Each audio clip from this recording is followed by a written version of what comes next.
Now, let me remind you guys what the Second Amendment to the Constitution actually says. Quote, "A well-regulated militia being necessary to the security of a free state, the right of the people to keep and bear arms shall not be infringed." Shall not be infringed means exactly that. This language cannot politicians backed by the threat of force. Transgressing that law makes the lawbreaker a criminal in the eyes of the state. As an example of how ridiculous this can be, at 11:59 p.m. on the night of April 30th, 1933, if you owned gold, you were fine. But when the clock struck 12 in the morning on May 1st, this new law declared you a criminal merely because some politicians said so. You didn't commit a crime, you were just declared a criminal. Now, if after this date you were still found to be holding gold, men with guns would come to your house, fine you, and throw you into a cage. What Scott is proposing here is that a new anti-gun law is enacted. Now here's the insanity part. This anti-gun law is going to be enforced by a man or group of men with guns. And if history is any indicator, a SWAT team could realistically come to your house, each man outfitted with an AR-15, so they can come and take away your AR-15. This is literal insanity. So anti-gunners who want to get these laws passed are actually advocating gun violence so that they can stop gun violence. It's caused by people using handguns far outweighs the deaths caused by people using any style rifle. So why wouldn't you want to make all the handguns illegal too? A lot of people will say, well, if we change the laws, the criminals are still going to get the weapons. Yep, regardless of any gun law, if a criminal wants a weapon, he'll get one. I'm not worried about the government saying that I can't carry a gun. I'm gonna carry a gun anyway. The law only serves to penalize law abiders, not law breakers. So why should we punish legal gun owners, which I am one of? Now that is a good question. The answer is that responsible gun owners should not be punished. That's what a law is. It's a command that carries with it the consequence of a penalty if you break it, whether it's a moral law or not. And let's face it, most laws are immoral. But I'm going to give you a news flash. Until the other day, Nicholas Cruz was a legal gun owner. Stephen Paddock in Las Vegas, killing 58 people, was a legal gun owner until that night. Let's be gut honest with ourselves here. We actually don't know whether Cruz or Paddock were legal gun owners, let alone if they actually committed these crimes or not. We have no proof.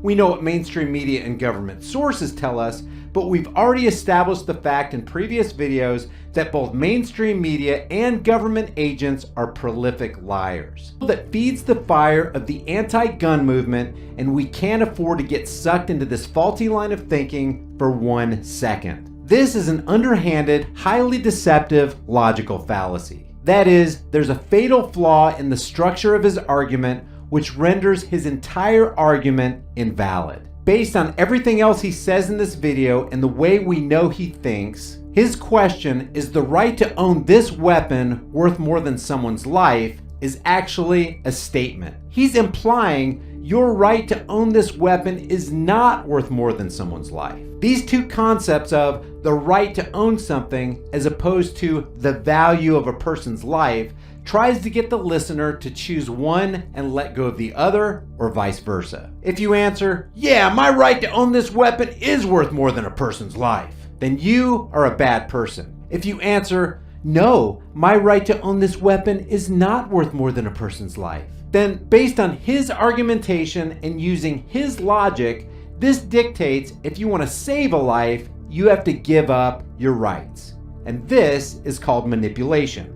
The reason for this manipulation is to push a narrative, namely to punish people who haven't committed any crime just because someone else used the same kind of tool that you happen to own to commit their crime. This is not only nonsense, it's immoral to the core. This is a push to create criminals who are not criminals through the force of law. Period. A weapon like this that can cause so much death and destruction? Inanimate objects don't cause death and destruction. People cause death and destruction. Guns, cars, and hammers are tools. People choose to use these tools either for good or for evil. Now listen to his dishonest and deceptive juxtaposition of emotion, which mixes murder victims with holding on to individual rights. I mean, look at the pictures of those victims. Is that right more important?